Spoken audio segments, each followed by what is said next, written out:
وەزارەتی دەرەوەی ئەمریکا راپۆرتی ساڵانەی خۆی سەبارەت بە مافەکانی مرۆڤ بڵاو کردەوە. راپۆرتەکە لە ژێرناوی راپۆرتی ڕەوشی مافی مرۆڤ لە وڵاتانی دنیا بڵاوکراوەتەوە و ڕەخنەی توند لە تورکیا گیراوە. جۆن سولیڤان یاریدەدەری وەزیری دەرەوەی ئەمریکا لە کۆنگرێکی ڕۆژنامەوانیدا راپۆرتەکەی بڵاو کردەوە و ئاماژەی بە ڕەوشی مافی مرۆڤ کرد لە وڵاتی تورکیا. سولیڤان ئاماژەی بەوە کرد کە باری نائاسایی وڵات لە تورکیادا هەتا ئێستا بوونی هەیە و دەستگیرکردنی دەیان هەزار هاوڵاتی کە لە نێوانیاندا ڕۆژنامەنووس و کەسانی ئەکادیمی بوونیان هەیە زیانی بە سەروەری یاسا لەو وڵاتە گەیاندووە.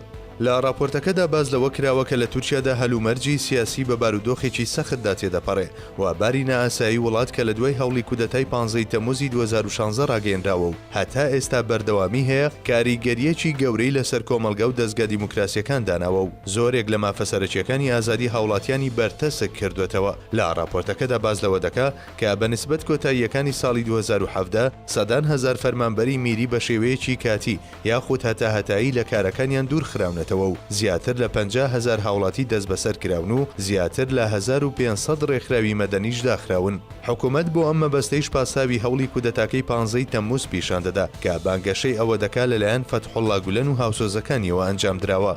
لە راپۆرتەکەدا گرنگترینە و پێشێلکاریانە ئاماژەی پێدراوە کەوا بەرامبەر مافی مرۆڤ ئەنجام دەدرێت بریتین لە بانگەشەی ئەشکەنجەدانی دەستگیرکراوان بوونی هەیە. هەندێک ڕووداوی تاوانی بکەرنادیار دەیان هەزار هاوڵاتی بە تۆمەتی پەیوەندی بە گروپی تیرۆریستیەوە یاخود بەهۆی لێدوان و ڕوونکردنەوەی مەشروع و ئاشتیانەوە لە ژێر سایباری نائاسایی وڵاتدا بە شێوەیەکی کەیفی دەستگیرکراون یاخود دەست بەسەر کراون. باز لە دەستێوەردانی حکوومەت دەکرێت لە کاروباری دادگاکان و ئەمەش بۆتە هۆی ئەوەی دادگاییەکی دادپەروەرانە ئەنجام نەدرێت و کاریگەری لەسەر بڕیارەکانی دادگادا بنێ. ژمارەیەکی زۆری ڕۆژنامەنووس زیندانی کراون و دەستگای میدیایی داخراون. ڕەخنەگرتن لە کارەکانی حکوومەت و کەسایەتیە سیاسیەکان وەک تاوان ئەژمار دەکرێت و ئازادی ڕادەربڕین و میدیاکان زۆر بە سەختی بەرتەسک کراوەتەوە. هەروەها باز لە بەکارهێنانی توندوتیژی دەکرێت بەرامبەر کەمینەکانی ناوخۆی تورکیا. راپۆرتەکە باز لە مردنی گوماناوی ئەو کەسانە دەکا کە لە کاتی دەستگیرکردنیاندا گیانیان لە دەستداوە و نمونونەکانی ئەو بابەتەی یەک ڕیز کردووە کە بانگەشەی ئەوە دەکرێت بە هۆکاری سیاسی تووشی ڕفاندن و دیارنەمان بووبێتن.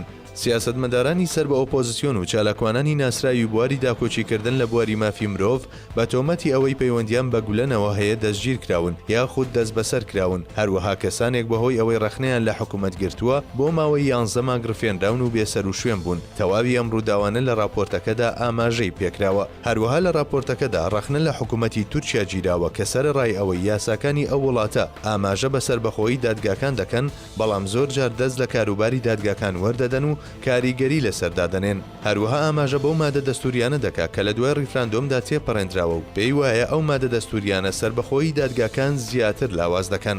لە بەشێکی تری راپۆرتەکەدا ئاماژە بە دەست بەسەرکردنی ئەندریۆ برۆنسۆن کراوە کە قەشەیەکی ئەمریکیە و بەڕووداوێکی سیاسی لە قەڵەمی دەدا. هەروەها باز لە دەستنەگەیشتنیان دەکات بۆ ئەو بەڵگانەی ناوبراوی پێ تۆمەتبار کراوە لەلایەن تورکیاوە.